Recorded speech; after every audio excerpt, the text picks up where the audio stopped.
All right, so Jim here with Laughing Dragon. We are going to be doing a number of things today. We're building gauntlets, we're making gauntlet ribbing, we are building Iron Man suits and Thor suits, and we got to do a reverse bear trap mask from the movie Saw for a client as well. So, stick around. This should be interesting.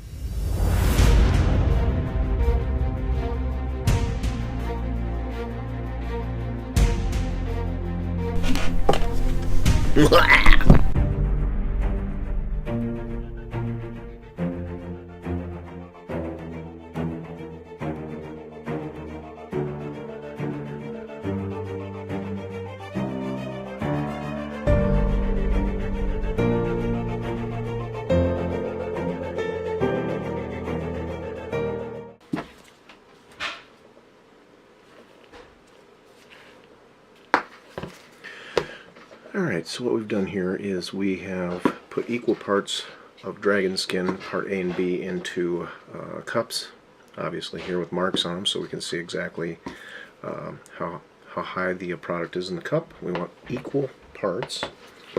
Looks like we might have just a little bit more of this. Let's take that down just a smidge.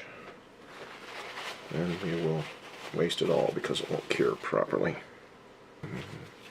Alright, that should be good. Now we've got our red pigment.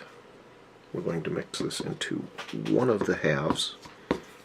And this pigment is pretty strong, so you don't need a lot of it. I think I might have made just a little too much dragon skin here.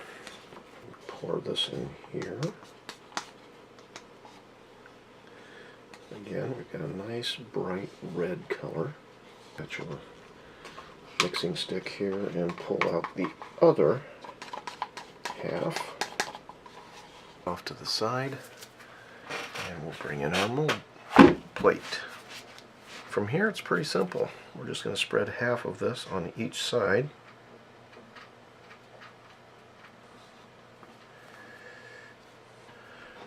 Better to have a little too much than not enough. I've got a little piece of plastic here I've cut into a spatula shape that we're just going to use to spread it around and try to get a nice consistency in the layer thickness.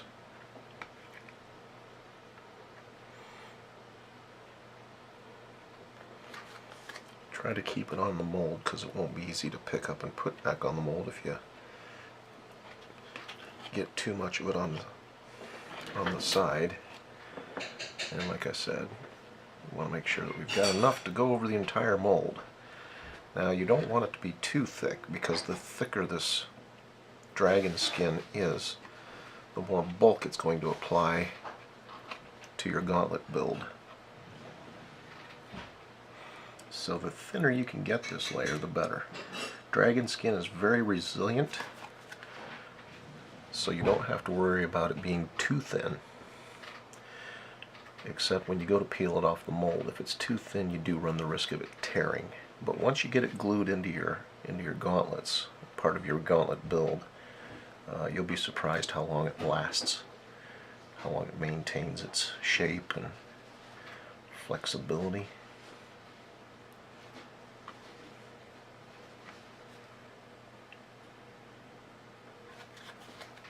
Again, pull it from the center out to the edges. Don't make it too thin in the center, but you want that nice, even, and I can kind of see the ridges here through my layer of dragon skin, so that's good. That means I've got it just about where I want it in terms of thickness. I got some on the side here. Fortunately, it's not a big deal. I'll just put it over here.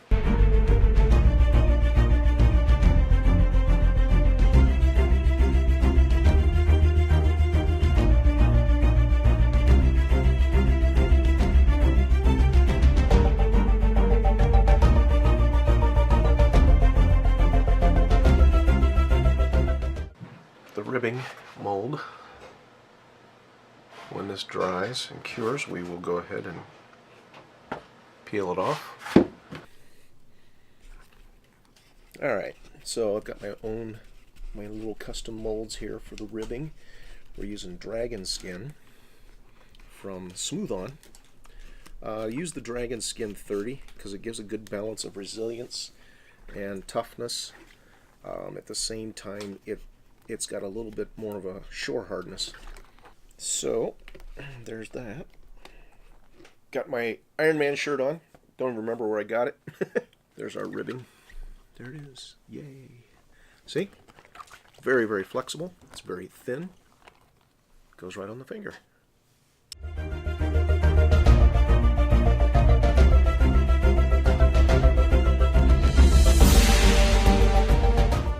Keep in mind, again, this is a silicone rubber, so you're going to need a silicone adhesive to make it stick to anything.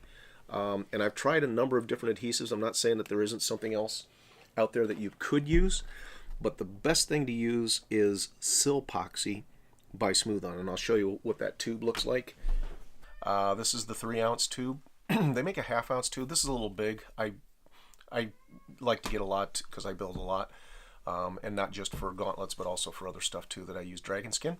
This is great actually for repairing silicone molds too. If you get a crack or a tear in a mold, you can use this stuff to glue it back together.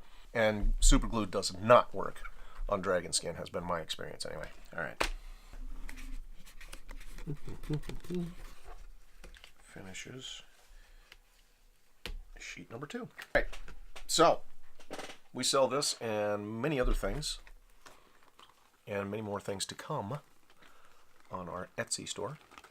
But this is what you get with the Dragon Skin ribbing kit on our Etsy store. And you can get it in red. You can get it in blue. I don't have any examples of blue, but I do have an example of black. So anyway, there's the black. All right, works well for War Machine. We can do gray. We can do like a medium or even a light gray if you want. And we do have a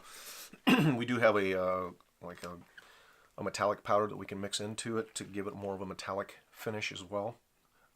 Would definitely help to make like a silver or a metallic blue. And again, like I said, these are the colors that we typically have on hand. Haven't done any blue yet, but if you want blue, just let us know. It takes an extra couple days to get it together and get it sent out. All right. Hey everybody, this is James with Laughing Dragon Foundries. Keep your glue gun hot and your hopes high. We'll see you next time.